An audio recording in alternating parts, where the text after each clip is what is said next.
ఈరోజు TET paper 1కి సంబంధించినటువంటి తెలుగు అంశాలకు సంబంధించినటువంటి తెలుసుకుందాం.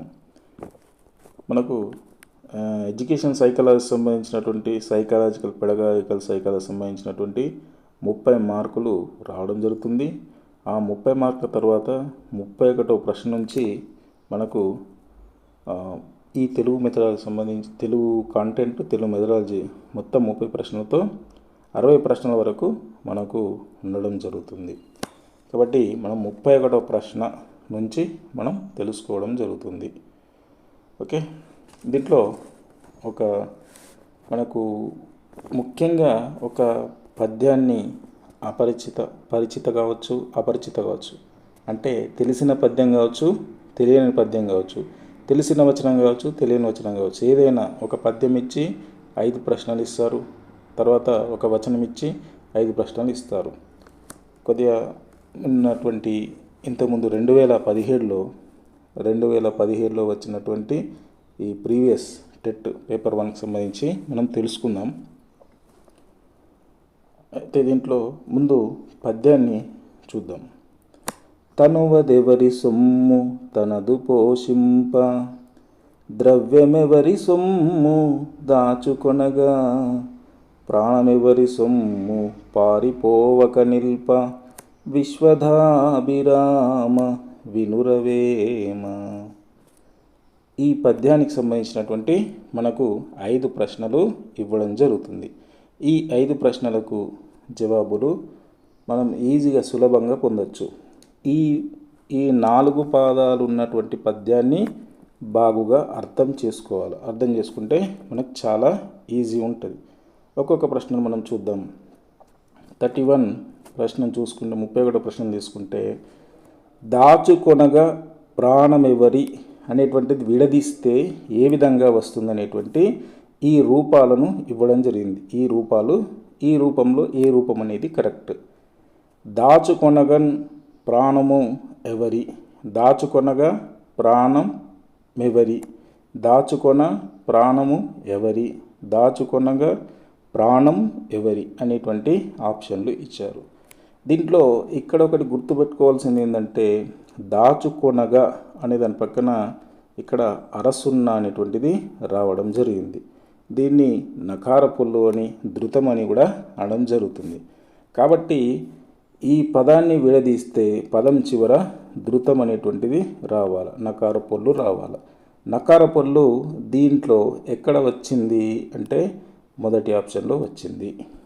దాచుకొనగన్ బ్రాణమెవరి, ఈ బ్రాణమెవరి అనే దాన్ని మనము గజడ దెబ్బలు కచడ తప్పలు అవుతాయి కాబట్టి ఇక్కడ బా వెళ్ళి పావు అవుతుంది విడదీస్తే.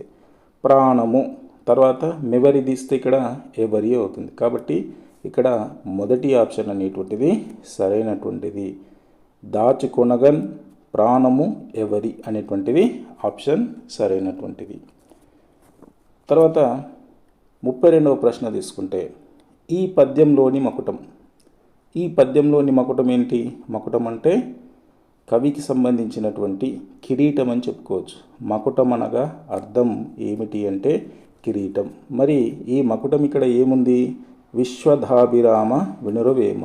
ఇది కవికి సంబంధించినటువంటి ప్రత్యేకమైనటువంటిది. దీన్ని మనం మకుటం అంటాం లేదా కిరీటం అంటాం. మరి ఏవిచ్చారు ఇక్కడ? వినురవేమ అనేది ఒకటి, వేమ అనేది ఒకటి, అభిరామ వినురవేమ అనేది ఒకటి, విశ్వధాభిరామ వినురవేమ అనేటువంటిది ఆప్షన్స్ ఇచ్చారు. మన ఇక్కడ సరైనటువంటి ఆప్షన్స్ ఏంటంటే ఈ మకుటం విశ్వధాభిరామ వినురవేమ.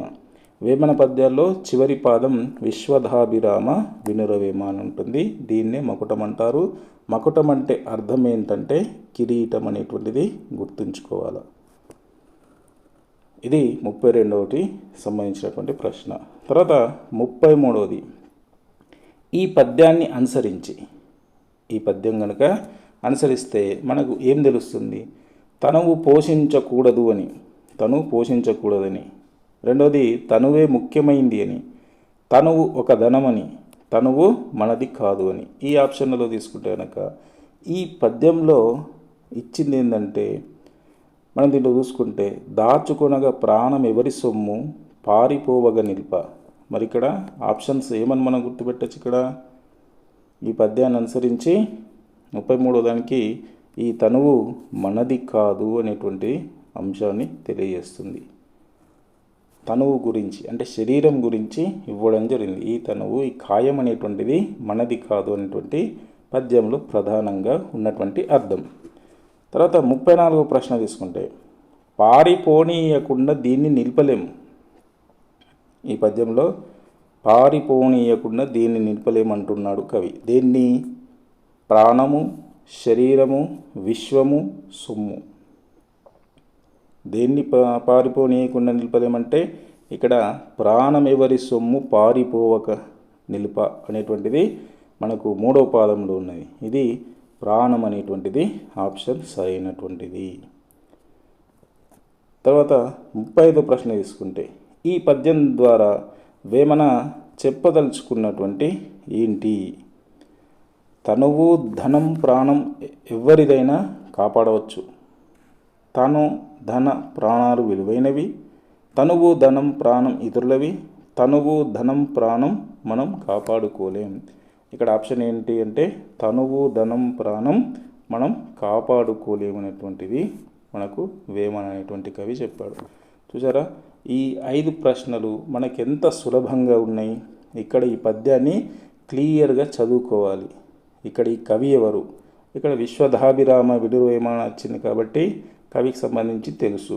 కానీ ఇంకా వేర్వేరు అంశాలు ఇచ్చినప్పుడు కాస్త జాగ్రత్తగా పద్యాన్ని చదివి అర్థం చేసుకొని సంధి కార్యమైతే సంధికి సంబంధించి అర్థం కావచ్చు, మకుటం కావచ్చు, ఏ ప్రశ్న అయినా అడగచ్చు. ఇది 2017లో వచ్చినటువంటి పరిచిత పద్యం. ఇక గద్యానికి సంబంధించి చూసుకుంటే గద్యం మనకు ఈజీగా ఉంటుంది. గద్యం మనకు అవసరం లేదు. ఒక పేరాగ్రాఫ్ ఇచ్చి ఆ పేరాగ్రాఫ్లో ఉన్నటువంటి పేరాగ్రాఫ్ చదువుకొని ప్రశ్నలు మనం రాయొచ్చు. కాబట్టి ఇక్కడ మీకు ఆ వచన భాగాన్ని మీకు చెప్పట్లేదు, ఆ గద్యాన్ని మీకు చెప్పట్లేదు. ఇక్కడ మీకు మళ్ళీ మనకు తెలుగు కంటెంట్లోకి వెళ్ళిపోతాయి. ఈ తెలుగు కంటెంట్ 31 నుంచి 35 వరకు మనం తెలుగు పద్యానికి సంబంధించి తీసుకున్నాం. 36 నుంచి 40 వరకు వచన భాగానికి సంబంధించినటువంటి అపరిచిత గద్యానికి సంబంధించినటువంటి 5 ప్రశ్నలు 40 వరకు అయినాయి. ఇక్కడ 41 నుంచి మనకు ఇచ్చినటువంటి ప్రశ్నలకు సంబంధించి చూద్దాం. తర్వాత 41వ ప్రశ్న, కంఠీరవం అనే మాటకు గల వేర్వేరు అర్థాలు ఏంటి అంటే నానార్థాలకు సంబంధించి చేసుకుంటే కంఠీరవం అనేటువంటి పదం, దీనికి మాటకు గల వేర్వేరు అర్థాలు. వేర్వేరు అర్థాలు ఏంటి? సింహం, ఏనుగు, పావురం. తర్వాత ఏనుగు, పిల్లి, చిలుక. తర్వాత సింహం, చక్రవర్తి, ఆకాశం. కన్నీరు, అగ్ని, సింహం. దీంట్లో మామూలుగా చూడండి, ప్రతి ఒక్క దాంట్లో ఆప్షన్ అనేది ఉన్నది. ఇక్కడ సింహం ఉంది, ఇక్కడ ఉంది సింహం, ఇక్కడ ఉంది, ఇక్కడ ఏనుగు ఉంది, ఇక్కడ ఏనుగు ఉంది. కాబట్టి జాగ్రత్తగా ప్రతి ఒక్క పదానికి ఎన్ని రకాల అర్థాలు ఉన్నాయో మనం చాలా జాగ్రత్తగా గమనించాలి. అలా గమనిస్తే కనుక మనకు ఒక మార్కు మన చేతిలో ఉన్నట్టు. మరి ఇక్కడ కంఠీరవం అంటే ఏంటి అంటే సింహం, ఏనుగు, పావురం అనేటువంటి అర్థం వస్తుంది. ఆప్షన్ 1 అని మనం చెప్పుకోవచ్చు. ఇది కంఠీరవం. తర్వాత 42వ ప్రశ్న తీసుకుంటే తెలంగాణ ఉద్యమ పితామహుడుగా పేరుగాంచినటువంటి వారు ఎవరు? దాశరథి కృష్ణమాచార్యుల, సురవరం ప్రతాపరెడ్డి, ప్రొఫెసర్ కొత్తపల్లి జయశంకర, వానమామలై వరదాచార్యుల. ఈ 4ట్లో వీళ్ళు ఎవరు అంటే తెలంగాణ ఉద్యమ పితామహుడిగా పేరుగాంచినది ఇక్కడ మనకు ప్రొఫెసర్ కొత్తపల్లి జయశంకర్. తర్వాత 43వ ప్రశ్న తీసుకుందాం. ఎంగిలి పూల బతుకమ్మను ఏ రోజు పేరుస్తారు? మనకు పుస్తకంలో ఇచ్చినట్టుగా ఎంగిలి పూల బతుకమ్మను ఏ రోజు పేరుస్తారు? 1 దశమి నాడు, 2 దుర్గాష్టమి నాడు, 3 చవితి నాడు, 4 పెత్రమాస నాడు. మన ఎంగిలి పూల బతుకమ్మ పెత్రమాస నాడు పేరువడం జరుగుతుంది. తర్వాత 44 ఈ బతుకమ్మలకు సంబంధించి కూడా 1వ రోజు ఏంటి, 2వ రోజు ఏంటి, ఇలా మనకు 8వ రోజు ఏంటి, 9వ రోజు ఏంటి అనేది కూడా ఆ బతుకమ్మలకు సంబంధించినటువంటి ఆర్డర్ కూడా మనకు తెలుసుకోవాలి. ఏదైనా అడగచ్చు. ఒకటో రోజు బతుకమ్మని ఏమంటారు, మూడో రోజు బతుకమ్మని ఏమంటారు అనేటువంటిది కూడా తెలుసుకోవాల్సిన అవసరం ఉంది. తర్వాత 44 క్వశ్చన్ తీసుకుంటే, ఈయన రచించిన జైలు కథల సంపుటి సుప్రసిద్ధం. కాళోజీ, పుట్టపల్లి రామారావు, దాశరథి రంగాచార్యులు, వట్టికోట అల్వార్స్వామి. జైలు కథల సంపుటి అనేటువంటిది పుట్లపల్లి రామారావు అనేటువంటిది రచన చేయడం జరిగింది. ఈ పుట్లపల్లి రామారావు గారు మనకి ఇది చీమల బారు అనేటువంటి పాఠ్యాంశం సంబంధించి 6th క్లాస్లో మనకి కంటెంట్లో ఉంది. ఇది 6th క్లాస్ కంటెంట్లో పుట్లపల్లి రామారావు ఏమేమి రచనలు చేశాడనే దానికి సంబంధించినటువంటిది ఉన్నది. ఇది 44వ ప్రశ్న. తర్వాత 45వ ప్రశ్న తీసుకుంటే, నెలవారీ నిర్వహించే అదనపు కార్యక్రమాలు ఉండే ప్రణాళిక. ఇది మెథడ్కి సంబంధించినటువంటి ప్రశ్న. నెలవారీ నిర్వహించే అదనపు కార్యక్రమాలు మెథడాలజీకి సంబంధించినటువంటి బిట్ బ్యాంక్లో ఈ ప్రశ్న వచ్చింది. ఒకసారి చూసుకోండి. ఇంపార్టెంట్ అని కూడా చెప్పాను, టెట్లో వచ్చిందని కూడా చెప్పాను. దీంట్లో వార్షిక ప్రణాళిక, కాలాంశ ప్రణాళిక, యూనిట్ ప్రణాళిక, పాఠ్య ప్రణాళిక. అంటే నెలవారీగా అంటే ఏ నెల ఏమేం చెప్పుకోవాలి అనేటువంటి దానికి సంబంధించి ప్రణాళిక వేసుకుంటాం. ఉదాహరణకు జూన్లో ఏం చెప్పాలి, జూలైలో ఏం చెప్పాలి, ఆగస్టులో ఏం చెప్పాలి అనేటువంటి ప్రతి ఒక్క నెలకు సంబంధించినటువంటి మొత్తం అన్ని నెలల గురించి రాసుకునేటువంటి ప్రణాళికనే మనం వార్షిక ప్రణాళిక అంటున్నాం. ఇది మెథడాలజీకి సంబంధించినటువంటి ప్రశ్న. తర్వాత 46వది, నిరంతర సమగ్ర మూల్యాంకనం ఎక్కడ నిర్వహింపబడాలి. నిరంతర సమగ్ర మూల్యాంకనం ఎక్కడ నిర్వహించాలి? తరగతి గది బయట, తరగతి గది లోపల బయట, తరగతిలో, బడిలో, ఇంటిలో, గుడిలో, తరగతి గదిలో. ఇలా ఆప్షన్ సరైనటువంటిది తరగతి లోపల బయట. ఈ ఆప్షన్ రాంగ్ అవుతుంది, ఈ ఆప్షన్ రాంగ్ అవుతుంది, ఈ ఆప్షన్ కూడా రాంగే అవుతుంది. ఇక్కడ నిరంతర సమగ్ర మూల్యాంకనం తరగతి గది లోపల, తరగతి గది బయట కూడా మనం మూల్యాంకనాన్ని నిర్వహించాలి. ఇది కూడా మెథడ్కి సంబంధించినటువంటి బిట్టే. ఇక 47వ ప్రశ్నకు సంబంధించి తీసుకుంటే, 47వ ప్రశ్నలో ఆధునిక బోధన శాస్త్రాన్ని అనుసరించి ఉపాధ్యాయుడు ఈనాడు సహాయకుడా, వక్తన, శాసకుడా, బోధకుడా? మరి ఆధునిక బోధన శాస్త్రాన్ని అనుసరించి ఉపాధ్యాయుడు ఫెసిలిటేటర్, ఇతనే సహాయకుడు అని మనం చెప్తున్నాం. ఇది కూడా మెథడాలజీకి సంబంధించినటువంటి ప్రశ్ననే. మరి ఉపాధ్యాయుడు ఎవరు ఈనాడు? సహాయకుడు అని చెప్పుకోవాలి, బోధకుడు కాదు, వక్త కాదు, శాసకుడు కూడా కాదు, సహాయకుడు. తర్వాత 48వ ప్రశ్న, పిల్లల పరిశీలన శక్తిని పెంపొందింపచేసేందుకు ఉపకరించేది. పరిశీలన శక్తిని పెంపొందించేందుకు ఉపకరించేది అభ్యసన సామాగ్రి, చర్చ, వ్యాసరచన, ఉపన్యాసం. ఇక్కడ ఈజీగా మనం గుర్తుపట్టచ్చు అభ్యసన సామాగ్రి అని. పరిశీలన శక్తి అంటే చూడడం ద్వారా శక్తిని పెంపొందించుకోవడం. ఏ శక్తి? పఠనానికి సంబంధించినటువంటి శక్తి. అది అభ్యసన సామాగ్రి ద్వారా అవుతుంది. ఇది మెథడ్ సంబంధించినటువంటి ప్రశ్న. తర్వాత 49వ ప్రశ్న తీసుకుంటే మనకు, భాష ఏకలక్షణం గల వస్తువు కాదు. భాష ఏకలక్షణం గల వస్తువు కాదు, అది సంక్లిష్ట దృగ్విషయం అన్నవారు Krishnaswami, S K Varma and Krishnaswami, S K Varma. దీంట్లో ఎస్కే వర్మ అండ్ కృష్ణస్వామి అనేటువంటి ఆన్సర్. ఇక్కడ సంక్లిష్ట దృగ్విషయం అనేటువంటిది గుర్తుంచుకోవాలా. భాష ఏకలక్షణం గల వస్తువు కాదు, భాష ఏకలక్షణం గల వస్తువు కాదు అన్నది ఎస్కే వర్మ అండ్ కృష్ణస్వామి. ఇది కూడా మెథడ్కి సంబంధించినటువంటి ప్రశ్ననే.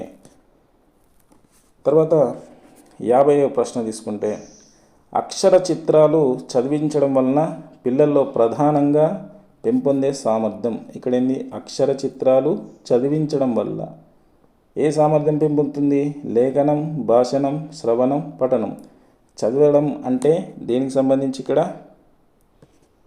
విద్యార్థులు అక్షర చిత్రాలు చదివించడం వల్ల పిల్లల్లో ప్రధానంగా పెంపొందే సామర్థ్యం ఏంటి అని అంటే, మామూలు ఇక్కడ పఠనం, చూసి చదవడం అనేటువంటిది పఠనం వస్తుంది. ప్రధానంగా పెంపొందే సామర్థ్యం అంటే ఏంటంటే భాషణం వస్తుంది. ఈ రెండు కొద్దిగా చూసుకోవాలి. ఇలాంటి ప్రశ్నలకు ఆన్సర్లు కొద్దిగా కన్ఫ్యూజ్గా ఉంటాయి, ఏందనేది చూసుకో.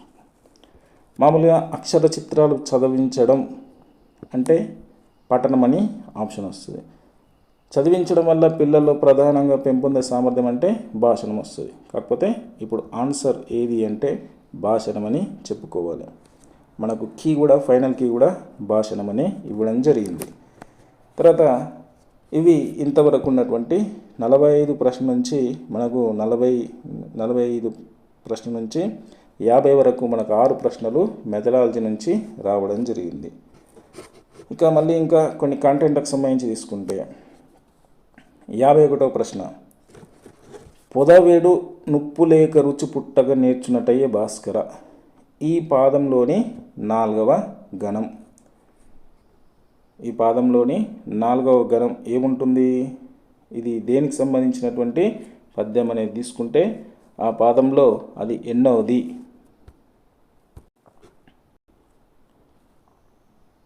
ఓకే, ఇది ఈ పద్యపాదము మనకు 4వ గణంగా మనకు తగనము, జగనము, రగనము, సగనము ఏదైనా ఇచ్చారని చూసుకుంటే మనము ఈ విధంగా గణ విభజన చేసుకుంటే మనకి ఈజీగా తెలిసిపోతుంది. ఇలా 3 గణాలు చూసుకుంటే ఏమేమి ఉన్నాయి, ఇది ఉత్పలమాలక, చెంపలమాలక ఏది అనేది మనం చూసుకుంటే మనకి ఏది స్థానాన్ని బట్టి చూసుకోవచ్చు, గణ విభజన చేయక కూడా చూసుకోవచ్చు. ఆ విధంగా చూసుకుంటే మనకు వచ్చేది ఇది చంపకమాలకు సంబంధించి కాబట్టి 4వ గణం 1, 2, 3 4వ గణం కనుక చూసుకుంటే ఇక్కడ ఇది జగనం అనేది వస్తుంది.